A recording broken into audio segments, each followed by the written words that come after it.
La Ciudad de México es una zona con gran historia y como en todas las grandes urbes, las leyendas y el gusto por el misticismo son una constante. A los capitalinos y a todos los connacionales les gustan los relatos de miedo, los personajes extraños y las emociones fuertes. Es por eso que los sitios de este conteo son de los más conocidos y visitados, así que aquí te presento los 5 lugares más embrujados de México.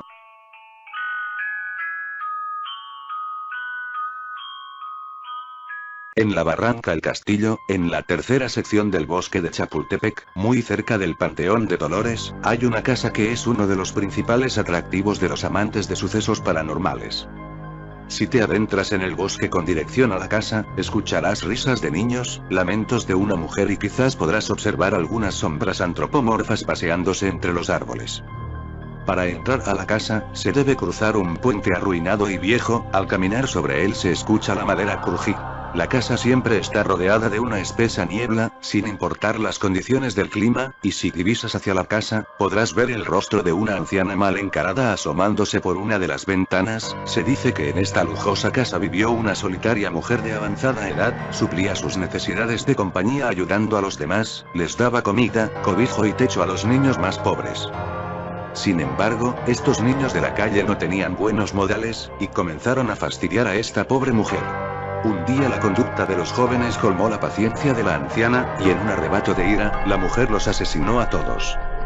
La tía Toña se deshizo de la evidencia llevando los cuerpos de los infantes por la barranca y aventó los cuerpos al río. Más tarde los sentimientos de culpa provocaron que la anciana se suicidara en su recámara. Aunque nadie sabe a ciencia cierta cómo murió, algunos dicen que el cuerpo sigue en la habitación principal de la mansión y otros dicen que los espíritus de los niños continúan atormentando a esta mujer.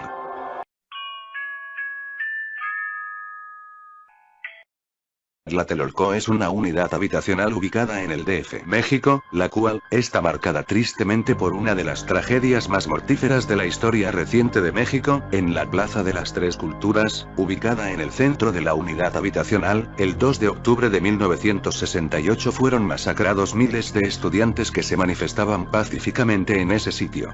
No obstante, la historia de este lugar ya tenía marcado un olor a muerte para el sitio. Durante la época de los aztecas en ese sitio, la Plaza de las Tres Culturas, se ubicaba entonces el mercado azteca y en ese mismo lugar, estaba un centro ceremonial, en el cual se efectuaron cientos de sacrificios. Aunado a esto, es ahí donde culmina la civilización azteca en 1521, cuando se efectuaría en ese mismo sitio otro subido reclamo de almas. La mañana del 19 de septiembre de 1985 se registró un terremoto que devastó la ciudad y una de las zonas con más afectaciones fue Tlatelolco. El edificio Nuevo León se derrumbó en su totalidad y con él se fueron poco más de 200 personas.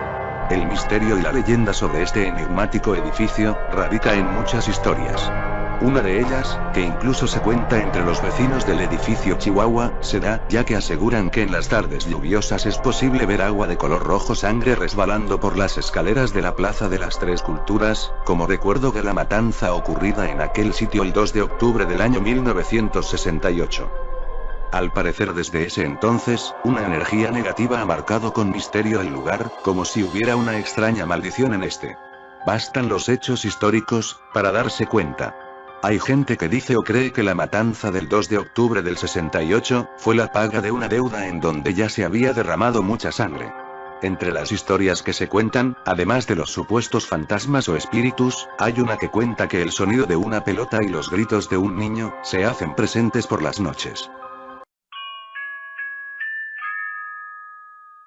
Ubicada en la colonia Roma en el número 119 de Álvaro Obregón, hace muchos años, la colonia Roma era una colonia de gente de buenos ingresos económicos. Nadie sabe a ciencia cierta qué fue lo que pasó en este lugar. Cuentan que era el espacio de la familia Mondragón, pero un buen día, los padres y los 3 hijos amanecieron muertos, lo cual me hace referencia un poco a la famosa casa de Amityville. Al no haber parientes cercanos con vida, el lugar se convirtió en propiedad de gobierno.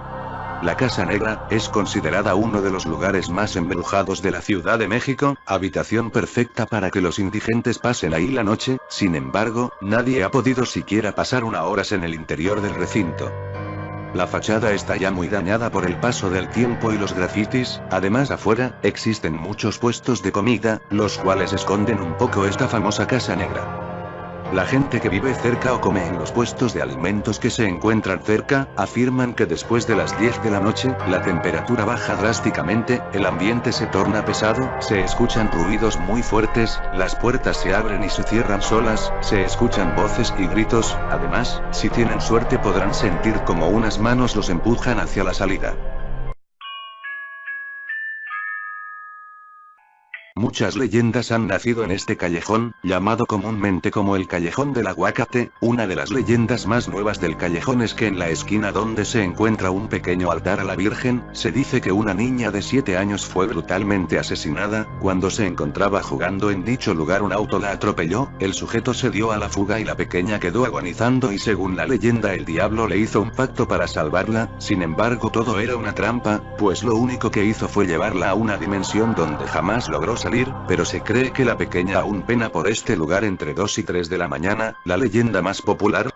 Esta leyenda nos conduce a la época de Lázaro Cárdenas en la que un militar frío y solitario que vivía sobre el callejón, solía dar la vuelta por este lugar pasivamente percatándose continuamente de la presencia de un niño que anhelaba jugar con él porque le atraían su uniforme y trajes oficiales.